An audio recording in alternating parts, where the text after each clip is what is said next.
Mga kababayan, actually mga kababayan, matagal ko na pong gustong reaksyonan itong patungkol kay First Lady Lisa at sabi nga nila nasa Amerika daw ito nakadetain dahil sa pagkamatay daw ng kasama nilang si Paulo Tantoco, isang anak daw ng Rostans, no, may-ari ng Rostans.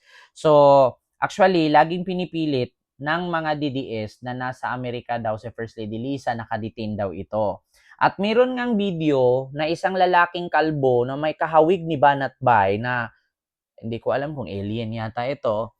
Siya po, no, siya po ang nagkalat ng video. Siya po ang pinaka-main na nagpapakalat ng video na nakita daw niya si First Lady Lisa Araneta Marcos at siya daw mismo nakatira sa mismong Beverly Hills. Isang Pilipinong kalbo na bakla na may kahawig ni Banat Bay, parang may homosipalus na mas malaki pa ang ulo kaysa sa kanyang bunganga.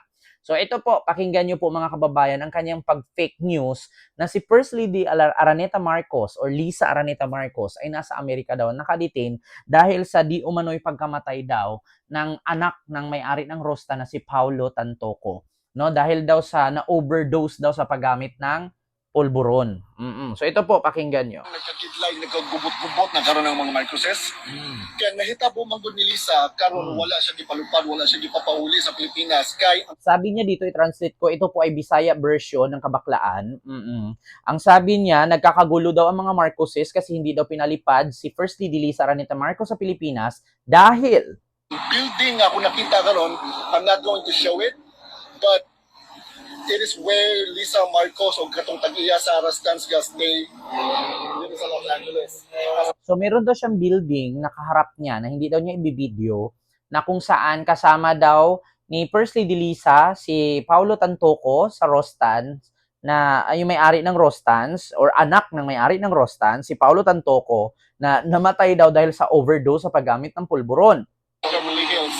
So ang nahitabo man gud ani god kay si Lisa o kining lalaki nga tag-iya sa kanang di na ko i-mention nga tag-iya sa Rastans na overdose manggod ni siya tigamit og drugas.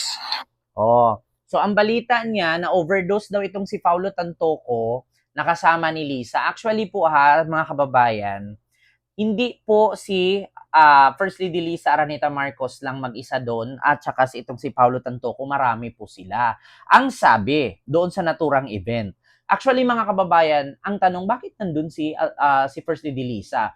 Andun po si First Lady Lisa Araneta Marcos dahil sa pag-attend niya sa isang event doon sa Amerika patungkol sa Filipino culture at saka sa sining, yung movie, yung Filipino film na ginaganap na event doon sa Amerika. So ito po. Nga karon na overdose sa drugas. Ang foul play man gud ang ninahitabo kay gi-report nila 7 hours na later. Nganong Ang nangyari daw doon kay Paulo Tantoco, ng anak ng may-ari ng Rostans, na overdose daw sa pulburon, bago daw nila ni-report ito, 7 hours na daw na namatay. Di umano sabi nitong kalbo. Kalbo na kahawig ni Banat Bay na isang may homosipalo sa parang alien na baklang Bisaya. So ito na. kinanglan man sila mag-what 7 hours later before nila gi-report nga namatay na dito ng gahi na.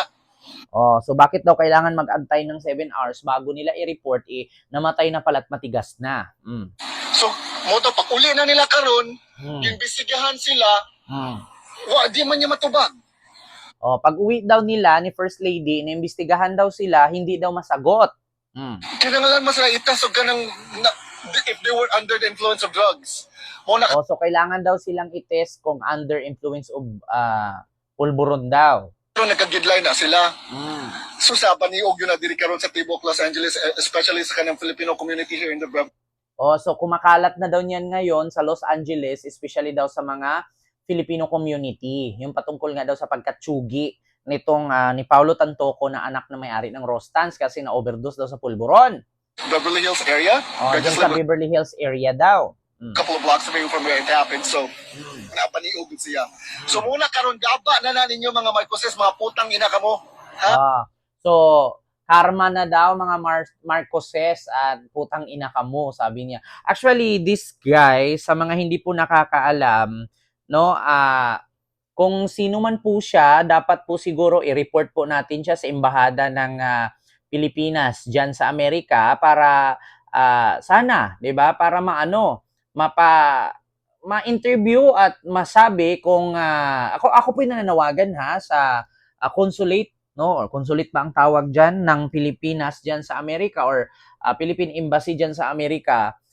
Interviewin niyo po ito, questionin niyo po ito, no, at tanungin niyo po kasi siya po ay nagpapakalat ng maling impormasyon na ang sabi na detain daw si First Lady Lisa Araneta Marcos sa Amerika at hindi daw makauwi-uwi dahil sangkot daw ito sa pagkamatay ni Paulo Tantoco na anak ng Rostans Company or anak ng may-ari ng Rostans kasi na-overdose daw sa pulburon. At late na daw na pinaalam nila First Lady Lisa ang pagkamatay ni Paulo Tantoco na kahit matigas na daw ito at iniimbestigahan daw sila isa-isa kung under ba daw sila sa paggamit ng pulburon. So ayun, pinagmumura pa niya ang mga Marcoses. So sana isa siya sa maimbestigahan at isa siya sa maipatawag, no, kung ano man ang katotohanan. Pakikalat po this video sa may content ko mga kababayan, especially sa mga loyalista and kakamping. Pakikalat po at hanggang sa makarating po ito sa Malacanang para maimbestigahan po ang itong alien na baklang Bisaya, no, na kalbo, na kahawig ni Banat Bay na mas malaki ang ulo kaysa sa kanyang bunganga. So ito po, patuloy. Dili mo makauli. Tungod kay imo puros mo mga adik. Shabu pa more. Hindi daw makauwi, no? Kasi puros daw mga adik, shabu pa more. Tignan mo yung uso niya, para siyang vacuum. Malakas siguro humigop ng titi itong animal na baklang to. Tignan nyo, para siyang alien. Nagkakalbo-kalbo siya sa kaka-fake news. Actually, lahat naman po talaga ng mga ganitong vlogger, lalo pag DDS ka, tas kalbo ka, o wala ka ng pinagkaiba, wala kang credibility, bakla ka na nasa Amerika, hindi po porket nasa Amerika ka ay magaling ka na, at hindi po porket nasa Amerika ka ay papaniwalaan ka na. Aanhin mo yung nasa Amerika ka ay baklang Bisaya ka naman. No, useless at hindi po nakakatuwa yung ginagawa mo na porket nasa Amerika ka kay ganyan ka na. No, walang class. Aanhin mo yung nasa Amerika ka kung baklang pangit ka, na kalbo, na parang alien, na mas malaki pa yung ulo mo kaysa sa bunganga mo, no? Tapos fake news ka at naninira ka pa ng tao, na which is puro kwento lang. Ako, sana maniniwala ako dito kung merong video. Ang tanong, kwento lang. So wala. Ito actually, inaantay ko na darating ang panahon na isa ito sa maimbitahan at isa ito sa ma-interview or matawag dito sa isa ito sa maano ng NBI, no, na para masagot kasi inaantay ko na kapag ito in-interview ng NBI, puro iyak ang labas dito. Puro iyak, puro hingi tawad ang mangyayari dito. Maniwala ka sa akin. Maniwala kayo sa akin mga kababayan. Itong pagmumukha to na mukhang pusit, no, na mas malaki pa ang ulo na mukhang pugita. Actually, pag ito on time, in-interview at tinanong kung totoo ba ang sinasabi niya at walang proof na may pakita, iyak tawa ang mangyayari dito. Magsalubong ang luha at sipon nitong kalbo na baklang Bisaya na to. Maniwala kayo sa akin mga kababayan.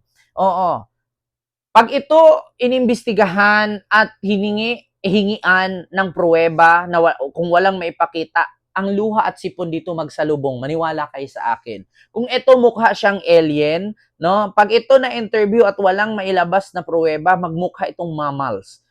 For short animals. Actually, mga bakla, no, nakakahiya kayo. Katulad dito sa baklang tong kalbo, fake news po siya. Wala siyang proof. Ang katunayan po, mga kababayan, kung nasaan si First Lady Lisa, kung nasaan po si First Lady Lisa, ayan po yan. Yan po yung time na yan na nasa LA siya kasi umattend po siya ng isang event sa Filipino, parang event siya para sa pag-promote, no, ng ating film at ating Filipino culture. Yan po yung nangyari na nasa LA siya. Pero ngayon po, nasa na po si First Lady Lisa, mga kababayan. Nasa siya, actually nag-ano siya ng award Wait lang mga kababayan. Actually ito po yun, yung baklang ganyan, yung baklang kalbo. Siya po yung nagpakalat. So ito po, wait lang mga kababayan. So, Lisa Araneta Marcos, hanapin natin. So, ginagawaan talaga nila ng kwento na nakulong daw. Na which is, si First Lady Lisa Marcos ay nasa Philippines na. Oo.